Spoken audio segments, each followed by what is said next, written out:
নমস্কার বন্ধুরা।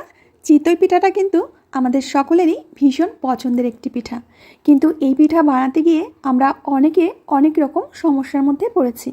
বিশেষ করে গ্যাসের চুলায় অনেকেই মনে করেন যে মাটির উনুনে মাটির ছাঁচের মতো পিঠা গ্যাসে কখনো হয় না, কিন্তু এটা সম্পূর্ণ ভুল।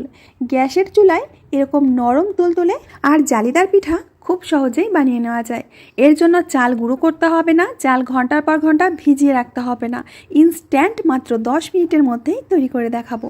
যারা প্রথমবার চিতই পিঠে বানাচ্ছ তারা এই ট্রিক্সটি অবশ্যই ফলো করবে। তো বন্ধুরা, পিঠে বানানোর জন্য এখানে আমি 500 গ্রাম আতপ চাল নিয়েছি। এখন এর মধ্যে দিয়ে দিলাম সামান্য লবণ। এবার লাগছে আমাদের গরম জল। জলটা কিন্তু বেশ গরম আছে।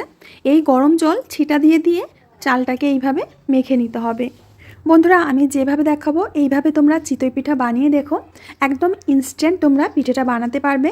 আর প্রত্যেকটি পিঠা ফুলবে, জালিদার হবে, নরম তুলতুলে হবে। তো বেশ কিছুটা জল দিয়ে আমি চালগুলো এইভাবে মেখে নিচ্ছি। জলটা কিন্তু অবশ্যই গরম জলই নিতে হবে। এখন এই চালগুলোকে 10 মিনিটের জন্য আমরা ঢাকা দিয়ে রাখবো। 10 মিনিট পরে আমি তোমাদের দেখিয়ে দিচ্ছি চালগুলো কিন্তু অনেকটাই ফুলে গেছে। জলটা কিন্তু চালের গায়ে লেগে নেই, সম্পূর্ণ জলটাই চালে টেনে নিয়েছে। বন্ধুরা, আশা করছি এই ট্রিক্স তোমরা এর আগে কোথাও দেখোনি। যখনই পিঠা খেতে ইচ্ছা করবে ঝটপট করে বানিয়ে নিতে পারবে। এবার নিয়ে নিয়েছি একটা মিক্সিং জার। এই জারের মধ্যে আমি কিছুটা চাল দিয়ে দেব, তবে একসাথে ভর্তি করে দিতে যাবে না, অল্প করে দেবে, তাহলে চালটা খুব সুন্দর পেস্ট হয়ে যাবে। তো আমি কিছুটা চাল দেওয়ার পরে দিয়ে দেবো এখানে উষ্ণ গরম জল। এখানে 2 হাতা মতো জল দিয়ে দিচ্ছি। জলটা খুব বেশি পরিমাণে দেবে না, তাহলে কিন্তু পেস্টটা ভালোভাবে হবে না। তো অল্প জল দিয়ে পেস্টটা করে নিতে হবে। আর পেস্ট করতে করতে যদি দেখো একটু শুকনো শুকনো হয়ে গেছে তখন জল দিতে পারো। তো বন্ধুরা, দেখতেই পাচ্ছ ঠিক এরকম একটা স্মুথ পেস্ট আমাদের তৈরি হয়ে গেছে। অনেকে এই কথা বলতে পারো যে পেস্ট করার সময় উষ্ণ গরম জল দিলে মিক্সারের কোনো ক্ষতি হবে কি না।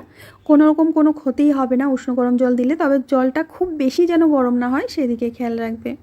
এবার এই পেস্টটাকে পাতলা করার জন্য আমি নিয়েছি কিছুটা উষ্ণ গরম জল। মোটামুটি আমি আঙুল চুবাতে পারবো এরকম জলটাই নিয়েছি। এবার অল্প অল্প জল দিয়ে ব্যাটারটাকে খুব ভালো করে ফেটিয়ে নিতে হবে। এইভাবে চিতই পিঠা বানালে চালের গুঁড়ো কেনারও দরকার নেই, বাড়িতে চালের গুঁড়ো বানানোরও দরকার নেই, আর চাল ঘন্টার পর ঘন্টা ভিজিয়ে রাখারও দরকার নেই। ঠিক আমি যেভাবে দেখালাম এইভাবে করবে, ঝটপট করে তোমরা পিঠা খেতে পারবে। আর এই ব্যাটারটাকে খুব ভালো করে কিন্তু ফেটিয়ে নিতে হবে। ব্যাটারটা যত ভালো ফেটাবে পিঠাগুলো কিন্তু ততই নরম তুলতুলে হবে। এখন এর মধ্যে দিয়ে দিচ্ছি সামান্য লবণ, আর দিয়ে দিচ্ছি এখানে 2 চামচ মতো নারকেল কোড়া। তবে যদি কারো গ্যাসের সমস্যা থাকে নারকেল কোড়াটাকে স্কিপ করতে পারো, নর্মালি বানিয়ে নেবে যেমন চিতই পিঠা খাও। তো খুব ভালো করে নারকেল কোড়াটাকে মিশিয়ে নেব।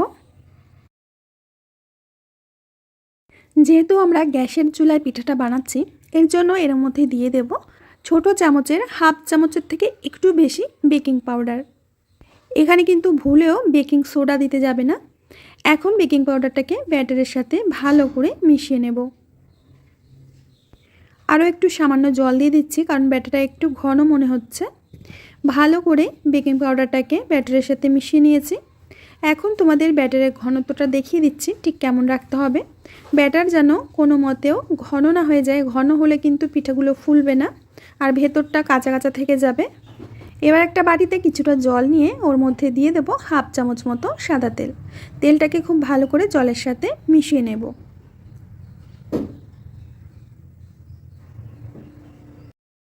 পিঠা বানানোর জন্য গ্যাস ওভেনে আমি এরকম একটা আমপাম প্যান বসিয়ে দিয়েছি। গ্যাসের আঁচটাকে লো টু মিডিয়ামের মাঝামাঝি রেখে পিঠেগুলো কিন্তু বানাতে হবে। তো ব্রাশ দিয়ে আমি এইভাবে একটু তেল ব্রাশ করে দিচ্ছি।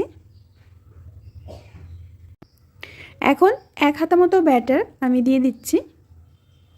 বাটিটা কিন্তু ভর্তি করে দেওয়া যাবে না, একটু খালি খালি রেখে দিতে হবে, কারণ পিঠাগুলো ফুলে কিন্তু অনেকটাই বড় বড় হয়ে যাবে, তখন বাটি উপচে বাইরে বেরিয়ে আসবে। তো আমি প্রত্যেকটা বাটিতে ব্যাটার দিয়ে দিচ্ছি। এখন ঢাকনা দিয়ে ঢেকে মাত্র 3 মিনিট আমরা অপেক্ষা করব। 3 মিনিট পরে আমি দেখিয়ে দিচ্ছি পিঠেগুলো কত সুন্দর ফুলে উঠেছে। আর তোমাদের যেটা বলেছি, গ্যাসের আঁচটাকে লো টু মিডিয়ামের মাঝামাঝি রেখেই কিন্তু পিঠাগুলো ভাজতে হবে, না হলে নিচে থেকে পুড়ে যাবে, ভেতরে কাঁচা থেকে যাবে, এরকম সমস্যা হতে পারে। তো দেখতেই পাচ্ছ পিঠেগুলো কতটা পারফেক্টলি তৈরি হয়েছে। তোমাদের একটা পিঠে আমি কাছ থেকে দেখিয়ে দিচ্ছি। পিঠেটা অনেক ছিদ্রযুক্ত আর ফুলকো হয়েছে, এতেই বোঝা যাচ্ছে যে পিঠেটা ভেতর থেকে কতটা জালিদার হয়েছে। এখন আমি পিঠেগুলো একটা প্লেটের মধ্যে তুলে নিচ্ছি। আমার শাশুড়ি মা বলে যে তোমার হাতে পিঠে খুব ভালো হয়, খুব ভালো ফোলে, তো তুমিই পিঠেটা বানাও। তো বন্ধুরা, একে একে সব পিঠেগুলোই আমি তুলে নিয়েছি একটা প্লেটের মধ্যে। তো আরও একবার আমি তোমাদের পিঠে বানিয়ে দেখাচ্ছি।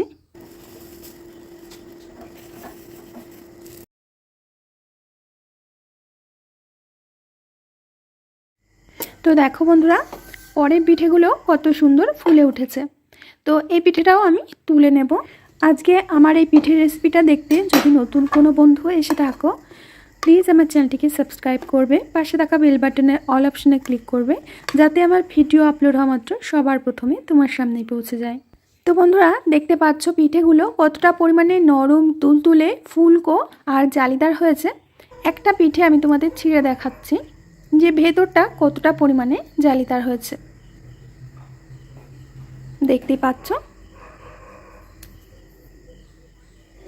এই পিঠেগুলো যদি দুধে ভেজানো হয় তো সব পিঠেগুলোই কিন্তু খুব সুন্দরভাবে ভিজে যাবে, একদম নরম তুলতুলে হয়ে যাবে।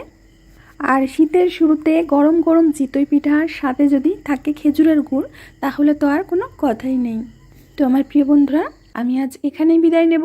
আবার আসবো নতুন রেসিপি নিয়ে। ততক্ষণের জন্য সবাই ভালো থেকো, সুস্থ থেকো, সকলকে সুস্থ রেখো। কমেন্টে অবশ্যই জানিও যে আজকের রেসিপিটা তোমাদের কেমন লেগেছে।